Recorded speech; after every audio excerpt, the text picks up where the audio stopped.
네, 오늘 하나님 말씀 요한복음 19장 31절에서 37절까지 말씀 보도록 하겠습니다. 제가 한 절 읽고 여러분이 한 절 읽겠습니다. 이날은 준비일이라 유대인들은 그 안식일이 큰 날이므로 그 안식일에 시체들을 십자가에 두지 아니하려 하여 빌라도에게 그들의 다리를 꺾어 시체를 치워달라 하니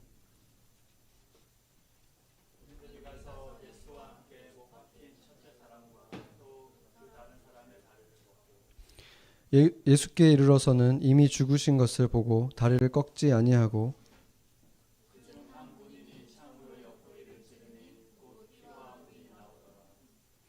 이를 본 자가 증언하였으니 그 증언이 참이라. 그가 자기의 말하는 것이 참인 줄 알고 너희로 믿게 하려 함이니라.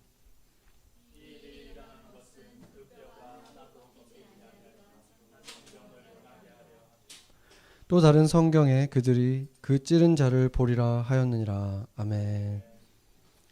네, 어제가 그 유대인들에게 있어서는 유대인 달력으로 6월절이었죠. 원래 6월절은 그 성경에서 보면 우리가 지금 그 예배하는 성금요일과 같은 날이어야 되는데 우리랑 이렇게 일주일 정도 차이가 나는 이유는 우리는 지금 그레고리 달력을 쓰고 있고 그들은 지금 유대인 달력을 그대로 쓰고 있기 때문입니다. 그래서 매년 조금씩 차이가 나게 되는데 작년이 아니라 2018년에는 우리 성금요일하고 그들의 패스오버가 겹쳤었어요. 그러니까 가끔 가다가 그런 일이 있는데 올해는 성금요일은 이렇게 일주일이 차이 나지만 그렇게 됨으로 인해서 어떤 일이 일어났냐면 그들의 6월절 기간이 무교절까지 포함해서 8일 동안 이제 그들은 다 같이 패스오버라고 부르거든요. 다음 주 일요일까지. 그런데 그 기간이 우리의 지금 고난 주간하고 정확하게 겹치게 된 거예요. 이번 올해에는.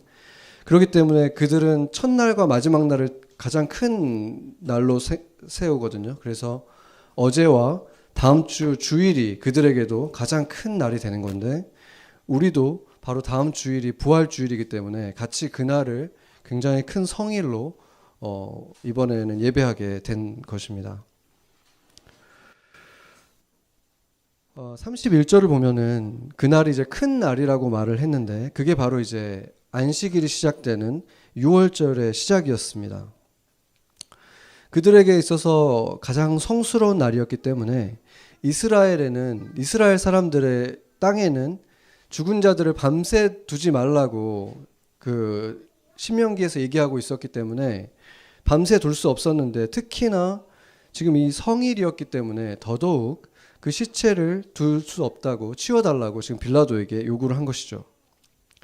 그런데 문제는 이제 사형이 집행된 지가 얼마 안 됐고 십자가는 아시다시피 천천히 죽이게 되는 사형의 틀이었기 때문에 사형수들이 살아 있었던 거죠. 그래서 그들이 빨리 죽도록 그 죽음을 앞당기는 행동을 해야 되는데 그게 뭐였냐면 쇠 몽둥이로 이 무릎뼈를 쳐서 무릎을 부러뜨리는 거예요. 그러니까 십자가를 팔과 발에 박아놨기 때문에 발에도 이렇게 다리를 쭉 뻗으면은 몸을 이렇게 세울 수가 있는 거죠. 그래서 몸을 세움을 통해서 숨을 쉴 수가 있었기 때문에 더 오래 살 수가 있었는데 무릎뼈가 부러지면 다리를 세울 수가 없기 때문에 숨을 쉴 수 없고 그렇게 해서 이제 질식사를 하게 되는 방식으로 빨리 죽게 하는 거였습니다.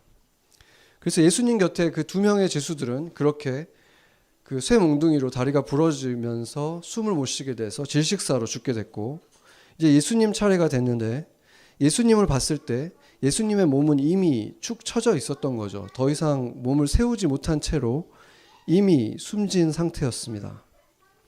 그래서 군인은 이제 쇠 몽둥이를 내려놓고 정말 죽었는지 확인하기 위해서 이제 그 창으로 예수님의 옆구리를 찔렀다고 기록하고 있는데 이게 이제 그 관통을 시킨 거예요. 그런데 거기에서 이제 피와 물이 이제 쏟아져 나왔다고 기록하고 있죠.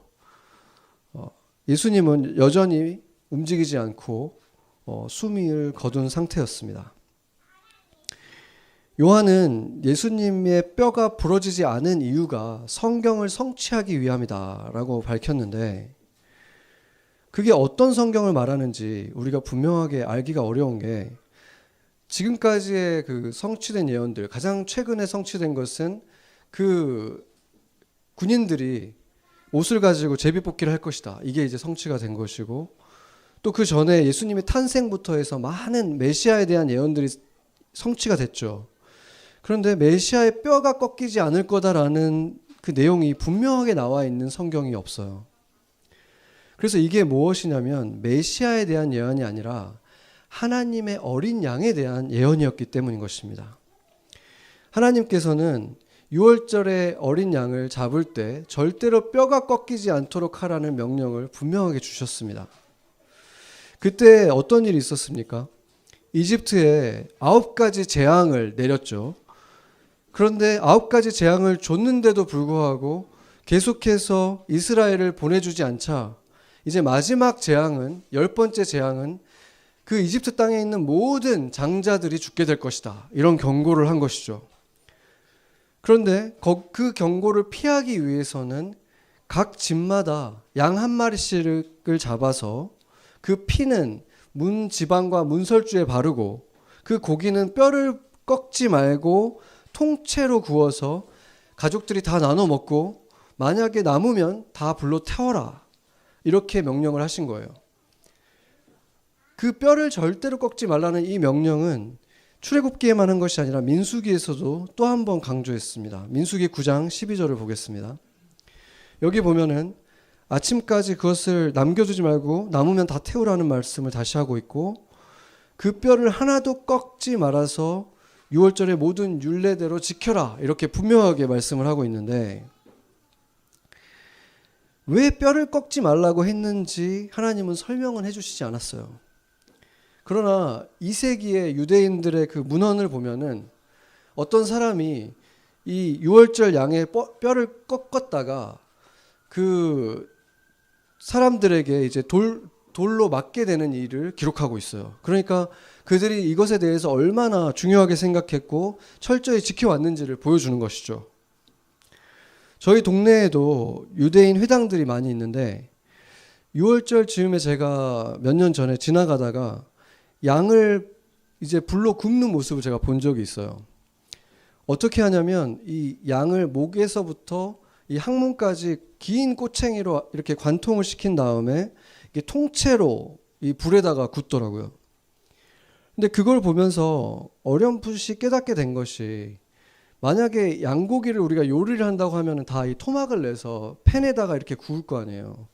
그러면 그것은 그냥 양의 형체가 이미 다 사라져 버렸기 때문에 그냥 요리처럼 느껴지고 고기처럼 느껴지잖아요.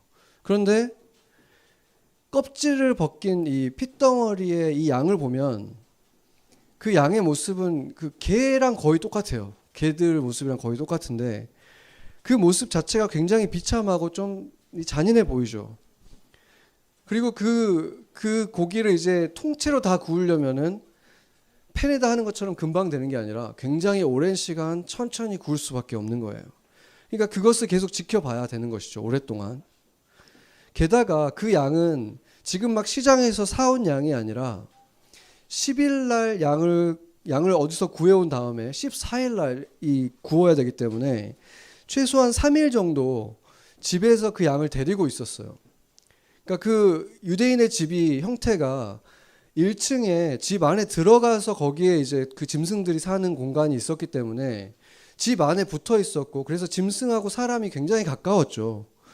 그러니까 3일 정도 자신의 집에서 이제 막 데려왔으니까 또 적응시키느라고 더 자주 만나고 이렇게 교감이 있었을 텐데, 그 양을 이제 3일 정도 키우다가 잡아서 그렇게 했기 때문에 이것이 굉장히 어떤 상징적이라는 것을 알 수가 있는 거예요.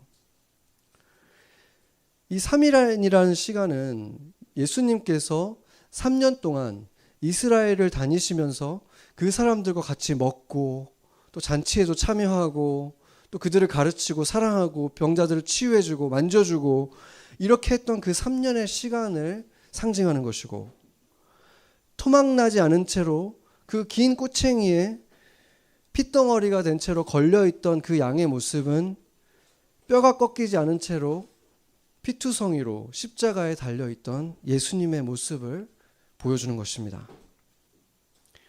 그래서 이 굉장히 상징적인 모습들을 많이 갖추는 방식으로 하나님께서 그들이 이 유월절을 지키게 하신 데는 너희들이 이 그림을, 이 모습을 잊어버리지 말아라. 그들이 기억하게 하기 위함이었다는 것을 알 수 있죠. 그래서 이 내용을 출애굽기 13장에서 이렇게 말해줍니다. 13장 14절에서 16절을 보면 후일에 내 아들이 내게 묻기를 우리가 왜 이것을 합니까? 이렇게 물어보면 그에게 이렇게 가르쳐 주라는 거예요. 왜 우리가 이걸 하는지, 출애굽을 할 때 하나님께서 우리를 어떻게 구원해 주셨는지, 바로가 보내주지 않을 때 하나님이 우리를 구원해 주셨는데 어떻게 구원해 주냐면 이 양을 잡음을 통해서 이 양으로 우리의 장자들이 장자들 대신 양이 대속을 함을 통해서 우리가 구원을 받았다. 그 얘기를 지금 계속해서 가르쳐 주라고 명령을 하신 거죠. 이것을 보면은 하나님이 얼마나 철저하게 공정하려고 하셨는지, 공평하려고 하셨는지를 보여줘요. 그 유월절이라는 실제 유월절의 날은 딱 한 번 있었던 행사잖아요. 그때 이집트의 모든 장자들이 다 죽는 일은 딱 한 번 일어났던 일인데 그때 이스라엘의 장남들이 그 죽음을 피했다는 이유로 이스라엘은 지금까지도 계속해서 장남을 위해서 제사를 드려야 되는 것을 지키고 있는 거예요. 그리고 그 제사는 어린 양을 드리는 유월절과 똑같은 방식으로 장남이 태어날 때마다 어린 양을 드리는 제사를 지내고 있다는 것입니다. 이 고대 시대에는 우리 한국 문화에서도 익숙하지만 장남이 가장 중요하잖아요. 이 장남을 아버지의 분신처럼 생각한 거예요. 그래서 장자를 통해서 아버지는 계속 살아간다고 생각해요. 자신의 가문은 이어지고 자기는 계속 살아갈 수 있다고 여겼기 때문에 그런 시대, 그런 사고방식 속에 있는 사람들에게 있어서 그 나라 전체의 장자가 다 죽는다는 것은 얼마나 끔찍한 일이겠습니까? 그런데 만약에 하나님이 이스라엘 이 사람들을 10개의 이렇게 엄청난 재앙이 아니라 한두 가지 재앙만 가지고 바로의 마음이 그냥 녹아져서 이스라엘을 그냥 쉽게 보내줘 버렸다면 어떻게 됐겠습니까? 만약에 그렇다면은 이집트가 여전히 강성하게 있었겠죠. 전혀 피해를 많이 안 본 상태로 있었을 것이고 그렇게 됐다면은 이스라엘이 나중에 가나안의 그 많은 족속들하고 싸우는 것도 쉽지 않은데 이쪽에는 가나안 족속, 이쪽에는 이집트의 그 둘러싸인 채로 훨씬 더 힘든 시간을 보낼 수밖에 없는 것이고 그리고 이 이스라엘 백성들이 어땠습니까? 조금만 어려움이 생기면 모세한테 우리 이집트 돌아갈래 계속 그랬잖아요. 이집트가 그렇게 거의 패망할 정도로 많은 피해를 입었는데도 돌아간다고 하는데 그들이 그렇게 온전하게 있었다면 그게 얼마나 더 심했겠습니까? 그래서 하나님은 이 이집트를 10개의 재앙을 통해서 이 쑥대밭이 되게 하신 거죠. 그리고 홍해까지 마지막에 쫓아온 그 군인들은 정예 부대였다고 하잖아요. 이집트 최고의 부대까지 왔는데 그들이 홍해에서 다 수장당해버리잖아요.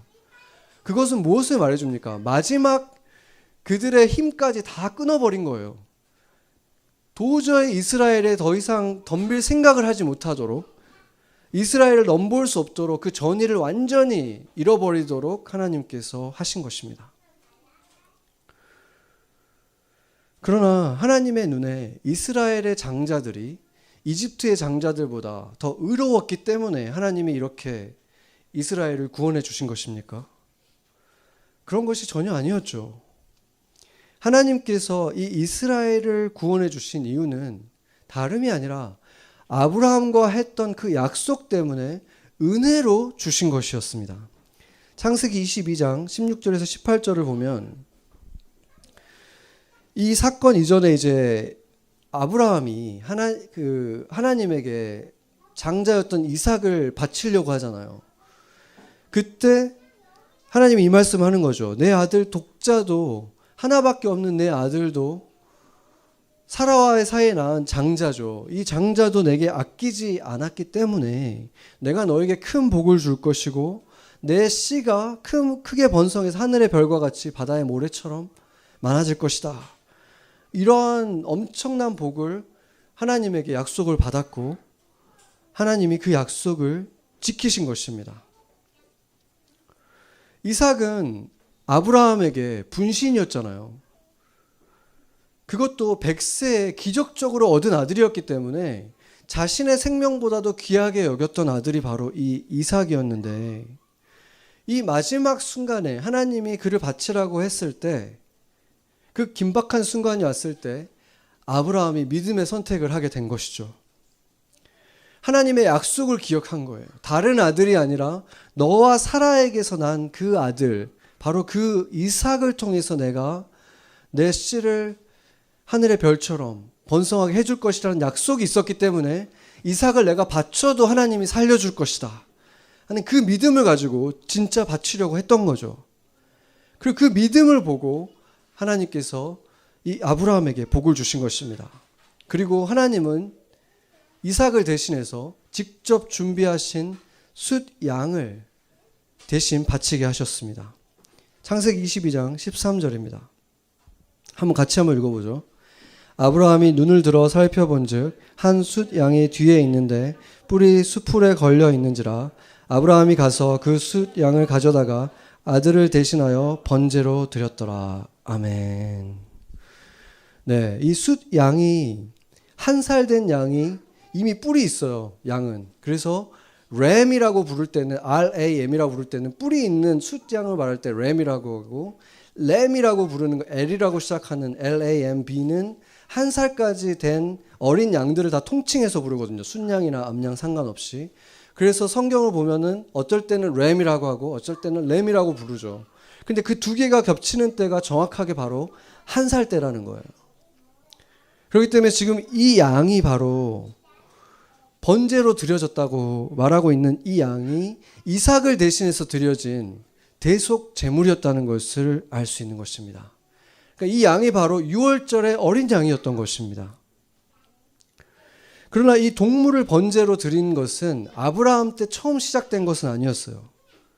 방주에서 노아가 내리자마자 했던 것이 제단을 쌓고 동물을 제물로 드렸다고 말하고 있어요. 그런데 이것은 노아가 또 처음 한 것도 아니었고, 최초로 드린 제사가 나오는 것은 아벨에 의해서 드려졌죠. 바로 아담의 아들 아벨이 여호와께 제물을 드리는데 그게 어린 양이라고, 새끼 양이라고 말을 하고 있어요. 그러니까 이것이 무엇을 말해주냐면 최초의 인간이었던 아담 때부터 이미 양으로 제사 드리는 것이 시작됐다는 것을 말해주는 거예요. 그런데 우리가 창세기를 자세히 들여다보면 아담과 하와에 의해서 시작된 것이 아니라 그들을 위해서 최초에 희생된 제물도 양이었을 가능성이 굉장히 높다고 말하고 있죠. 창세기 3장 21절을 보면은 이제 아담과 하와가 선악과를 먹고 범죄한 다음에 이제 이 에덴에서 쫓겨날 때 하나님께서 옷을 지어 입혀주셨는데 그 옷이 가죽으로 돼 있다고 하거든요. 여러분들 어떤 가죽 옷을 제일 많이 입습니까? 사람들이. 다 양가죽이죠. 그때도 이 양가죽으로 됐을 가능성이 굉장히 높은 거예요. 정확하게 어느 가죽이라고 말하고 있지는 않지만, 그리고 여기에 지금 가죽이라는 이 단어가 오르라는 히브리어인데 가죽 옷을 말할 때도 쓰지만 사람의 피부를 말할 때 피부도 이 오르라는 말을 쓰거든요. 그러니까 피부라는 말은 그 동물이 죽어야지만 가질 수 있는 거잖아요. 그렇기 때문에 신학자들이 다 동의하는 것이 바로 이때가 최초로 인간의 죄를 대신해서 동물이 제물로 바쳐진 것, 최초로 죽은 것이 바로 이때 일어났다라고 보고 있습니다. 그러니까 동물의 제사가 바로 하나님에 의해서 최초의 인간을 위해서 시작됐다는 것을 말해주는 거죠. 그 제사가 필요했던 이유는 뭐 때문이었습니까? 최초의 범죄, 아담과 하와가 이 선악과라는 것을 먹었기 때문이죠. 이 이야기는 사실 제가 교회를 안 다닐 때도 들어봤었어요. 이 선악과를 따먹었다. 이건 너무 유명한 얘기잖아요. 그 하와가 뱀에게 이제 속아서 먼저 한 입을 먹었고 이제 아담에게 가서 전도를 했잖아요. 이거 맛있다 해가지고 둘 다 같이 죄를 짓고 둘 다 선악과를 먹게 되는 일이 일어났어요. 근데 여기서 흥미로운 게 뭐냐면 뱀이 하와를 속여서 거짓말을 했잖아요. 그런데 뱀이 한 말을 자세히 들여다보면 거짓말만 한 건 또 아니었어요. 그렇죠? 뱀이 했단 말을 정리를 해보면 첫 번째는 뭐냐면 너희는 결코 죽지 않을 것이다 라고 말을 해줬고, 두 번째는 너희가 이것을 먹으면 눈이 밝아져서 하나님처럼 될 것이다 라고 말을 했거든요. 그래서 너희가 하나님처럼 될까봐 하나님이 못 먹게 하는 거야 라고 말을 했어요. 그래서 그 사실을 우리가 생각해서 보면은 아담과 하와는 어떻게 생각한 거냐면 먹자마자 이게 독이 들어있어서 먹자마자 바로 죽을 거라고 생각했는데 먹자마자 안 죽었죠. 심지어 900년을 더 살았어요. 그러니까 그들의 입장에서 보면은 하나님의 말보다 어떻게 보면 뱀의 말이 더 신빙성이 있었죠. 그리고 아담과 하와는 실제로 눈이 밝아졌어요. 창세기 3장 7절을 한번 보겠습니다. 거기 보면은 이걸 먹고 나서 그들의 눈이 밝아져서 자기들이 벗은 줄을 알고 무화과 나무 잎을 엮어서 치마로 삼았더라라고 말을 하고 있거든요. 그러니까 하나님은 아담과 하와가 선악과를 먹고 나서 하나님처럼 선악을 알게 됐기 때문에 이들이 이제 생명나무까지 손대서 그것까지 먹어서 영생을 하면 안 된다라는 말씀을 하시죠. 창세기 3장 22절 보겠습니다. 여기 보면은 보라, 이 사람들이 선악을 아는 일에 우리 중 하나같이 되었다라고 말을 하잖아요. 그러니까 선악과를 먹고 우리처럼 선악을 알게 됐는데 그들이 이제 생명나무까지 먹어버리면 영생까지 하게 되기 때문에 이렇게 되면 안 되지. 그러니까 이들이 선악과를 먹지 못하게 하기 위해서 에덴에서 쫓아내고 그 불칼을 둬서 접근을 못하게 하자라고 말씀을 하신 거예요. 그러니까 이게 굉장히 의아한 부분이죠. 좀 이해하기가 어려운 부분인데, 첫 번째는 뱀이 한 말이 얼추 사실들이 좀 있었다는 것도 되게 그렇고, 또 한 가지는 선악을 알아서 하나님을 좀 닮아가는 것이 왜 나쁜 일인지도 좀 의아할 수 있는 것이죠. 먼저 우리가 생각해야 될 것은 선악과를 먹은 행위는 이미 그 자체가 선악과에 어떤 효과가 있든 없든지 간에 이미 하나님이 주신 유일한 법을 어겼잖아요. 그러니까 하나님께서 수많은 몇십 가지 법을 주신 게 아니라 단 하나의 법을, 굉장히 심플한 법을 주시고 무서운 법을 줬기 때문에 그게 가장 지키기 쉬운 거거든요. 50가지 법이 있고 어떤 거는 가벼운 벌을 주고 어떤 거는 좀 더 무겁고 이렇게 계속 돼 있으면 그걸 지키기가 얼마나 힘들겠어요. 그런데 딱 한 가지 법을 주고 그거 하면 무조건 죽는 거야 하면 그것만 지키면 되니까 너무 단순하잖아요. 하나님이 그렇게 주셨는데 그거를 어겨버린 거예요. 그랬기 때문에 하나님이 주신 그 선을 넘은 죄를 범죄했기 때문에 그 죄성을 갖게 되었고, 그 이후로 모든 아담의 자손들이, 우리들이 다 그 죄성을 갖게 됐다는 것에 대해서는 조금도 의심할 것이 없죠. 우리가 거울 보면 알잖아요. 죄성이 있구나 알 수 있고, 다른 사람들을 봐도 알 수 있고, 또 우리 아이들을 키워보면 또 아이들을 통해서 볼 수 있어요. 그러니까 선한 본능도 있지만 또 그 안에 죄성도 같이 있구나, 가르쳐주지 않아도 가지고 태어나는구나, 이거를 볼 수 있는 거죠. 그런데 이해가 어려운 부분은 선악과를 먹고 선악을 알게 되었는데 그게 왜 나쁜 일인가? 왜 그것 때문에 생명나무를 먹으면 안 되는 존재가 우리는 되어버렸는가? 이것이죠. 제가 이제 결혼을 하기 전에 꽤 오래 혼자 살았었는데 그때도 내 자신의 어떤 장점과 단점을 어느 정도는 다 알고 있다고 생각을 했어요. 근데 결혼을 하고 나니까 그게 훨씬 더 선명해지더라고요. 그 좋은 점도 보지 못했던 걸 본 것도 있지만 더 많은 부분은 제가 보지 못했던 단점들을 정말 많이 보게 됐어요. 혹시 그런가요? 네, 정말 분명하게 다가와요. 두리뭉실하게 이런 단점들이 좀 있겠다 이 정도로 알고 있었는데 나는 정말 나쁜 놈이구나 이렇게 이렇게 되는 일들이 일어나더라고요. 그러니까 정말 부끄러워질 정도로 내가 이런 나쁜 점들을 가지고 있었구나. 그러니까 마치 그 먼지가 항상 있었는데 안 보이다가 이 햇빛이 드는 날 커튼을 딱 열면은 확 보이잖아요. 이렇게 그런 일이 일어난 거죠. 저는 그게 바로 눈이 밝아지는 일이 이것과 비슷하지 않았을까 이런 생각이 들어요. 선악과를 먹기 전에도 아담과 하와가 옷을 입었던 적이 한 번도 없잖아요. 항상 그냥 벌거벗은 채로 있었지만 그게 부끄럽게 여겨진 적이 단 한 번도 없었는데 마치 이제 어린 아이들은 엄마 앞에서 벌거벗고 뛰어다니지만 부끄러움을 전혀 느끼지 않지만 어느 순간 선악과를 먹었을 때 몸의 변화는 아무 일도 일어나지 않았죠, 아직은. 근데 그냥 갑자기 뭐가 보이기 시작한 거예요. 전에 보이지 않던 것들이 보이는 거예요. 선명하게 보이면서 어떤 부끄러움, 수치심, 숨고 싶은 마음들이 생긴 것입니다. 아담과 하와가 죄는 없었던 존재였지만 하나님처럼 완벽한 존재는 아니었기 때문인 것이죠. 죄를 지을 가능성을 여전히 가지고 있었고 실수를 했었을 수도 있고 할 수 있는 인간이었다는 거예요.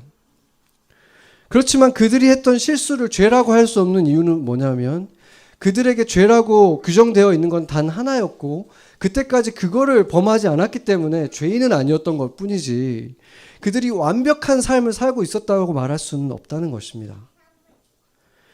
왜냐하면 분명하게 알지 못하는 영역 속에서 실수들이 선명하게 드러나지 않고 있었기 때문에 알지 못했고 그것을 죄라고 말할 수 없었던 상태에 있었기 때문이죠. 그러나 선과 악을 알게 하는 나무 열매를 먹었을 때 그들에게는 불분명하던 것들이 선명하게 보였고 그것은 그들에게 수치심이라는 것을 처음으로 느끼게 한 것입니다. 처음 하와를 보고 아담이 어떤 얘기를 합니까?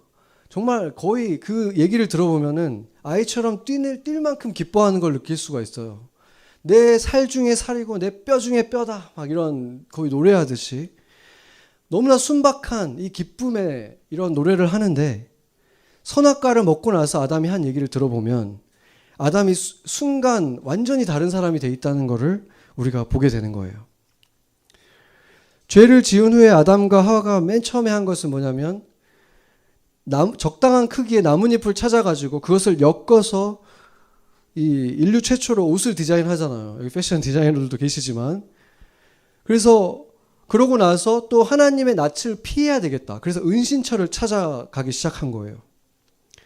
그리고 나서 이제 하나님이 내가 어떻게 해서 그런 일을 했느냐 이렇게 추궁을 했을 때 이제 아담이 자신을 변호하기 위해서 지금 현대인들이 할 만한 말을 하는 거예요.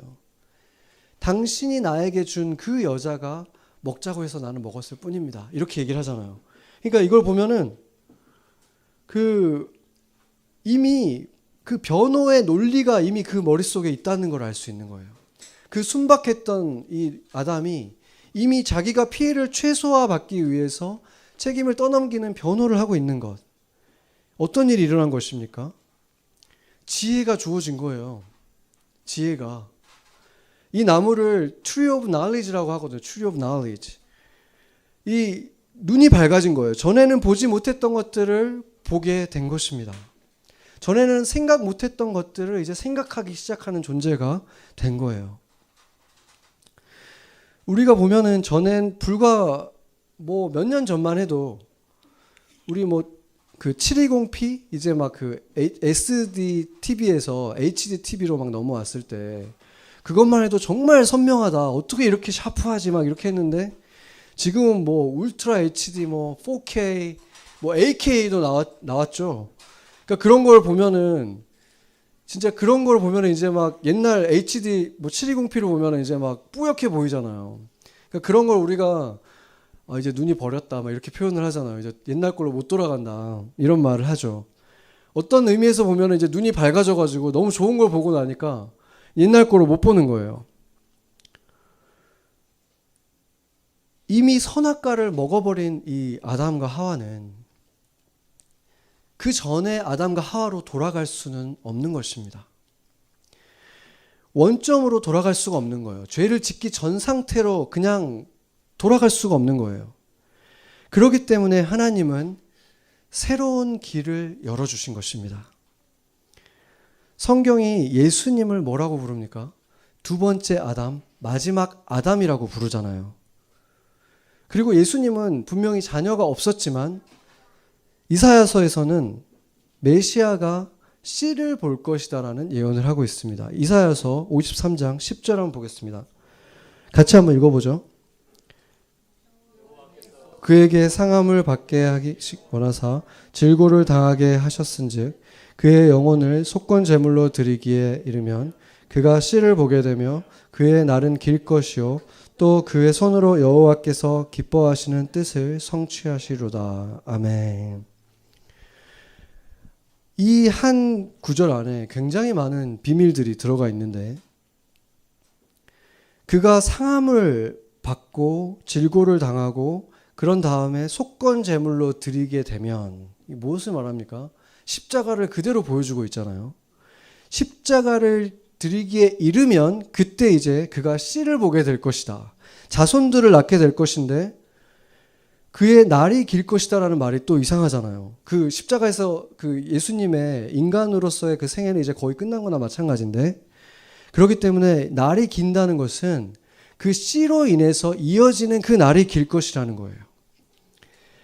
그래서 그의 손이라는 거는 결국에는 그의 손이 되어 살아가는 그의 씨들이 여호와께서 기뻐하는 그 뜻을 완수할 것이다. 그 말을 지금 여기서 다 하고 있는 거예요.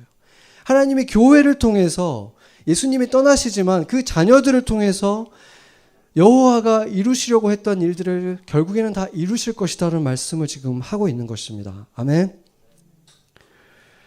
그래서 이 첫 번째 아담을 통해서 완성되는 것이 아니라 이 예수님과 함께 속건 제물의 제사, 바로 이 십자가에 함께 못 박히고 그의 부활과 함께 같이 부활에 동참한 예수님으로부터 다시 태어난 두 번째 아담으로부터 태어난 이 자녀들로부터 하나님이 하나님의 일을 완성하실 것이다. 새롭게 태어난 예수님의 자녀들을, 두 번째 아담의 자녀들을 통해서 그 일을 이루겠다라고 말씀하신 것입니다. 육신으로서 우리 모두는 아담의 자손이 맞죠, 여전히. 그렇기 때문에 죄성을 가지고 태어나는 거예요. 그런데 그렇기 때문에 죄성이 없던 시절로 그냥 돌아갈 수는 없는 거죠. 그러나 우리 안에 있는 영은 두 번째 아담으로부터 온 두 번째 아담의 씨가 들어와서 만들어졌다는 것입니다. 그래서 이 새로운 생명은 어떤 일을 할 수 있느냐? 죄를 짓지 않았기 때문이 아니라, 죄성이 없기 때문이 아니라, 죄성이 있음에도 죄의 노예로 살지 않을 수 있는 그 생명이 우리 안에 있다는 것입니다. 아멘. 그렇기 때문에 죄성이 있지만, 죄를 원하는 마음이 우리 안에 갈등이 있지만 우리는 그것에 지지 않고 선한 선택을 낼 수 있다는 것입니다. 아멘. 이 선악과를 먹었기 때문에 인간은 놀라운 문명을 만들어내게 되고 엄청난 지혜를 갖게 되고 과학기술이 발달되어서 이 의료가 발전되는 거, 또 지금은 보면은 뭐 줄기세포들을 활용해서 유전자 조작을 하고 뭐 유전자 가위를 만들어서 또 막 분별을 해내고 막 엄청난 일들을 하잖아요. 그러니까 신의 영역까지 지금 도전을 한다고 하잖아요. 근데 이런 것들이 이제 신의 영역에 도전을 하는 거니까 우리가 이거를 다 막고, 그리스도인들이 이걸 다 막고 옛날로 돌아가자라고 할 수 있는 것입니까? 그러면은 이제 다 아미시가 돼야 되는 거죠, 그리스도인들이. 그런데 아미시들도 사실은 정직한 건 아니에요, 어떻게 보면. 왜냐하면 문명의 군인들이 다 그들을 지켜주고 있기 때문에 그런 삶을 살 수 있는 것이지, 미국이 안 지켜주면 그들이 어떻게 그렇게 살아갈 수 있습니까? 그러니까 우리가 다 같이 구속기 시대로 돌아가야 되는 거예요. 아담과 하와 시대로. 근데 그것을 하나님이 원하시는 것일 리가 없는 것입니다. 어떤 문화든 예술이든 그게 다 지금 발전되는 방향으로 계속 가고 있지만 그것을 완전히 거슬러서 거꾸로 갈 수는 없는 거예요. 하나님의 구원과 해결책은 그것을 다 역행해서 원점으로 되돌리자는 것이 아니라 하나님의 방법은 이 두 번째 아담을 통해서 옛 아담이 아니라 새로운 아담으로 만들어진 신인류를 창조해내는 것으로 그 문제를 해결하기를 원하셨다는 것입니다. 선악을 알지만 선을 선택할 수 있는 아담, 하나님의 영이 함께하기 때문에 하나님이 기뻐하는 삶을 살아갈 수 있는 이 신인류들을 통해서 변화시키고 싶었던 것입니다. 과거의 잘못과 상처들이 기억에서 사라지는 사람이 아니라 상처를 치유받고 이제는 치유받은 사람이 다른 사람들을 치유하는 치유자가 되는 것. 그 새로운 인류로서 이 땅을 변화시키기를 원하신 거죠. 아픔이 없었던 사람이 아니라 상처를 가진 사람, 예수의 흔적을 가진 사람들을 통해서 그 사람들이 전도자가 되어서 아무런 경험이 없었던 그 순진한 사람이 아니라 그 고통을 겪어봤고 그 길에 들어서 봤지만 이제 주님을 만나서 새롭게 되어서 그 사람들에게 인내심을 갖고 품어줄 수 있는 더 넓은 가슴을 가진 사람이 되기를 원하셨다는 것입니다. 그렇게 우리가 새로운 아담과 하와가 되어서 이 땅을 변화시키기를 원하신다는 것입니다. 예수님이 숨을 거두셨을 때 일어났던 일을 마태복음이 이렇게 기록하고 있습니다. 마태복음 27장 51절입니다. 같이 한번 읽어보죠. 이에 성소 휘장이 위로부터 아래까지 찢어져 둘이 되고 땅이 진동하며 바위가 터지고. 아멘. 성소의 휘장이라는 것은 이 아무나 들어갈 수 없는 그 성소를 사람들로부터 차단하고 있던 굉장히 두꺼운 막이었어요. 근데 이것이 갈라져 버렸다는 것은 이제는 그 가림막이 사라졌다는 것이죠. 특별한 사람만 1년에 한 번 들어갈 수 있었던 것을 이제 하나님이 열어주셨다는 거예요. 이 과거의 제사는 끝났다는 것을 선언하신 것입니다. 왜 그렇습니까?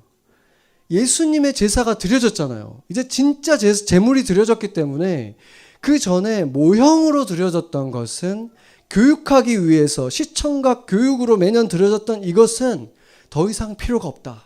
진짜 제물이 드려졌다는 것을 선언한 것입니다. 가나안 땅의 약속이 너무나 좋은 땅이었지만 그 땅은 영원하지 않았잖아요. 완전하지도 않았어요.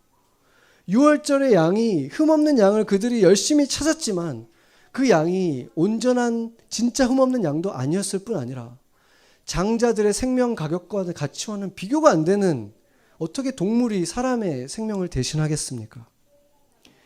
그랬기 때문에 그 지상의 성전도 불완전한 모형에 불과했던 것입니다. 진정한 하나님의 어린 양이 제물로 드려졌을 때 더 이상 불완전한 성전도 동물의 피도 필요로 하지 않게 된 것입니다.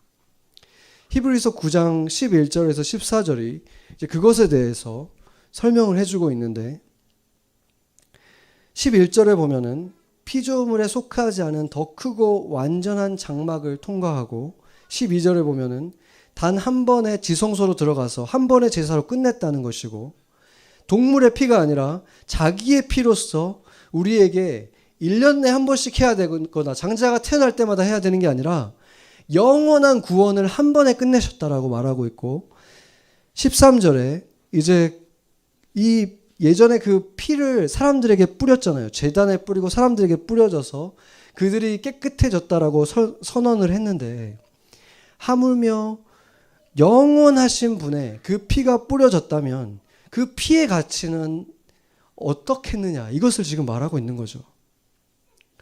여기에 이제 제사의 목적이 분명하게 나타나고 있습니다. 제사의 목적은 육체를 깨끗하게, 이 거룩하게 하는 것에 있다라고 말하고 있죠. 그러니까 죄인을 대신해서 죄인이 아닌 상태로 만들어주기 위해서 이 제사를 드리는 것인데 이 제사는 결국에 드렸을 때 마음을 가다듬겠죠. 제사를 막 드렸을 때는. 그렇지만 다시 돌아오기 때문에 계속해서 제사를 드려야만 하는 거예요. 또 드리고 또 드리고. 그러나 그리스도의 피는 뭐라고 말하냐면 양심을 깨끗하게 한다라고 말하고 있어요. 그냥 육체만 깨끗하게 하는 것이 아니라 양심을 깨끗하게 하기 때문에 이제 그 죽을 행실을 버리고 삶이 변화될 수 있는 우리가 이제 바뀌었다. 삶이 달라질 수 있는 존재가 됐다라는 것을 말하고 있는 거예요. 모형의 제사는 그거밖에 안 되지만 우리가 드린 예수님이 드려주신 이 제사는 온전한 진짜 제사이기 때문에 우리 또한 그렇게 진짜로 변화될 수 있다라고 말씀하신 것입니다. 이 구약의 제사를 보면은 제물이 두 가지로 쓰였죠. 우리 유월절을 봐도 고기는 이 먹거나 태우는 거, 번제를 드리는 것에 쓰였고 피는 제단에 아니면 사람에게 뿌려졌습니다. 그런데 예수님의 영원한 제사는 오늘 본문을 보면은 피뿐만이 아니라 물도 함께 뿌려졌다라고 기록하고 있어요. 34절을 보면은 창으로 옆구리를 찔렀을 때 피와 물이 나오더라 이렇게 말하고 있습니다. 지금 아까 본 것처럼 예수님의 피라는 것은 죽음을 의미하잖아요. 그러니까 우리를 대신해서 죽으셨다 이거를 얘기하는 거기 때문에 죄의 용서를 말하는 거거든요. 우리는 더 이상 죄의 대가가 치러졌기 때문에 우리는 죄인이 아닙니다라고 선언할 수 있는 자격이 우리에게 생긴 거죠. 근데 물이 무엇을 말해주는지 히브리서 기자가 말하고 있습니다. 10장 22절 같이 한번 읽어보겠습니다. 우리가 마음의 뿌림을 받아 악한 양심으로부터 벗어나고 몸은 맑은 물로 씻음을 받았으니 참 마음과 온전한 믿음으로 하나님께 나아가자. 아멘. 뭐라고 말을 합니까? 마음의 뿌림을 받은 것은 지금 피가 뿌려졌기 때문에 우리 양심이 이제 새 것이 될 수 있다라는 것이었고, 몸은 맑은 물로 씻음을 받았으니까 이제 참 마음과 온전한 믿음으로 하나님께 나아가자. 이게 이제 세례의 두 가지 의미를 다 말해주고 있는 거죠. 옛 자아가 죽고 새로운 사람으로 다시 태어나는 것, 그리고 이제 거룩해질 수 있는 존재가 되었다는 것, 우리가 이제 계속해서 깨끗하게 씻음을 받을 수 있게 되었다는 것입니다. 어떤 신앙인들은 이제 나는 이제 거룩해지고 싶다. 그래서 사람들을 떠나가잖아요. 그러니까 아미씨도 아까 얘기했지만 그런 사람들이 있죠. 그래서 사람들이 없는 곳, 뭐 사막이라든지 산속이라든지 이런 곳을 찾아서 떠나요. 거룩해지기 위해서 속세를 떠나는 거예요. 그런데 예수님은 제자들을 속세로 보냈습니다. 아니, 속세가 아니라 그런 죄송합니다. 네, 그런 산이나 이런 곳으로 보내지 않으셨죠. 예수님은 어디로 보내셨습니까? 속세로 보내셨어요. 세상으로. 세상 속으로 보내셨습니다. 사람들에게로, 도시로 보내셨다는 거예요. 그게 무엇을 말해줍니까? 예수님이 생각하시는 거룩함은 그런 게 아니라는 거예요. 예수님이 생각하는 거룩함이 무엇이었는지 보여주는 사람이 바로 사도 바울인데, 사도 바울을 보면은 그 집안은 유력한 집안이었어요. 분명히 왜냐하면 좋은 학교를 보낼 수 있고 또 그 바리새인으로서 그걸 다 누릴 수 있었다는 거는 좋은 집안이었기 때문에 아마 텐트 제조 비즈니스를 했던 그런 집안일 거라고 생각이 되죠.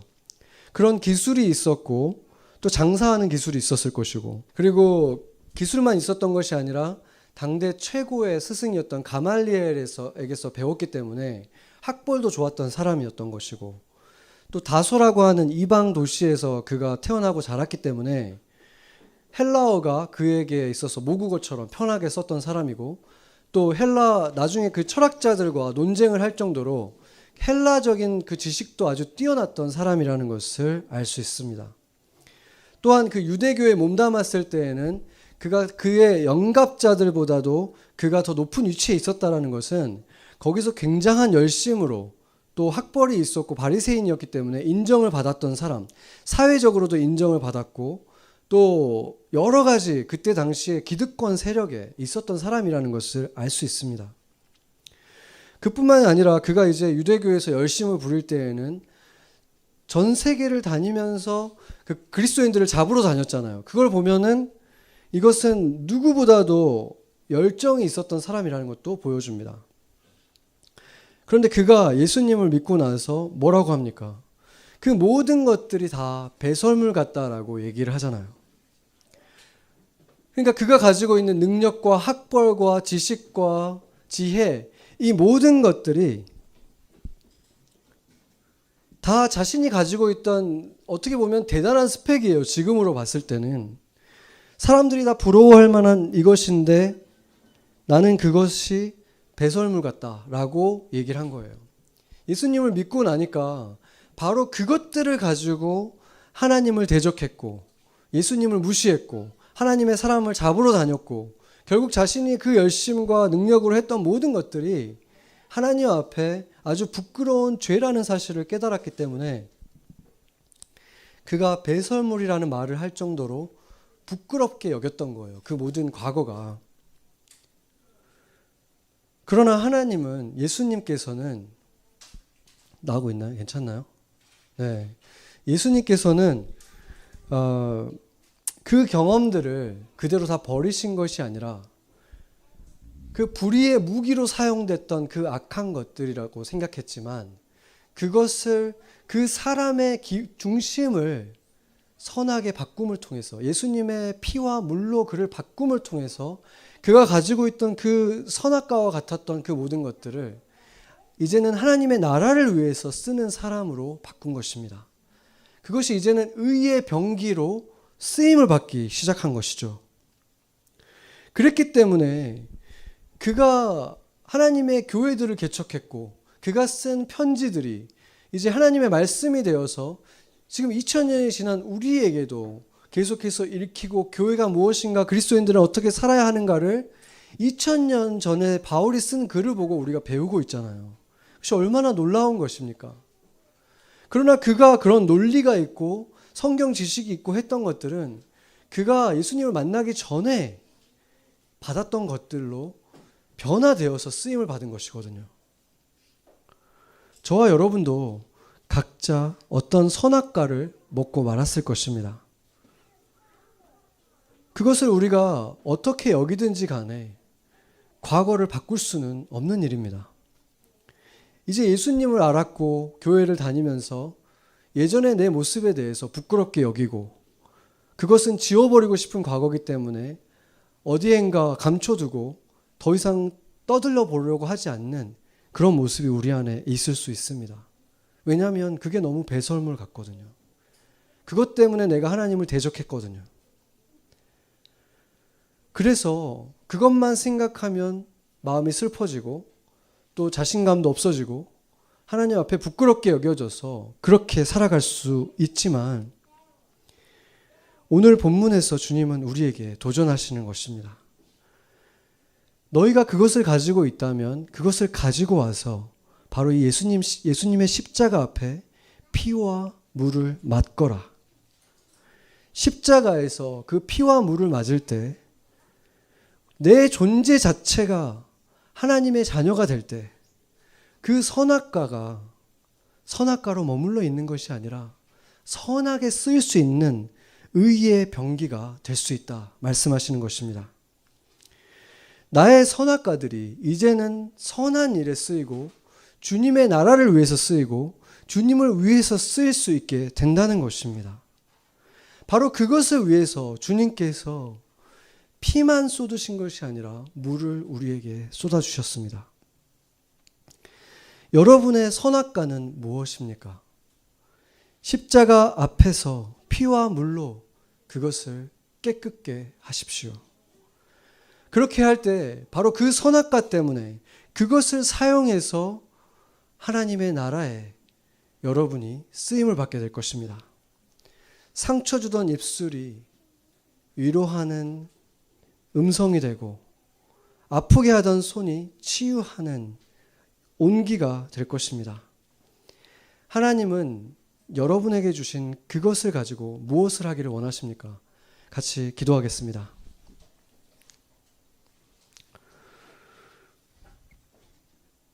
다시 십자가를 바라봅니다. 십자가에서 마지막으로 보이신 예수님의 모습은 피와 물을 쏟으시는 비참한 모습이었습니다. 그러나 그 피와 물은 소망이었습니다. 선악과로 죄에 물든 인류가 그 피로 죄를 용서받고 그 물로 깨끗게 되기 때문입니다. 한 번 본 것은 안 본 것이 될 수 없듯이 우리 모두는 후회스럽고 부끄러운 지울 수 없는 과거가 있습니다. 탐욕으로 세운 높은 모래성, 언제 쓸려갈까 두려운 불의의 무기들이 있었습니다. 주님의 피와 물로 새롭게 해주시고 깨끗하게 해주시옵소서. 그래서 그 모든 것들이 주님을 위한, 주님의 나라를 위한, 주님의 눈길이 향하는 한 영혼을 위한 의의 병기가 되도록 새롭게 해 주시옵소서. 예수님처럼 겸손하지만 당당하고 단호하지만 깊은 사랑의 사람이 되게 하여 주시옵소서. 이제는 몰라서가 아니라 다 알지만 선을 선택하는 우리가 되게 하여 주시옵소서. 선악과를 먹었던 우리를 위해 십자가와 함께 생명나무가 되어주신 예수님의 이름으로 기도합니다. 아멘.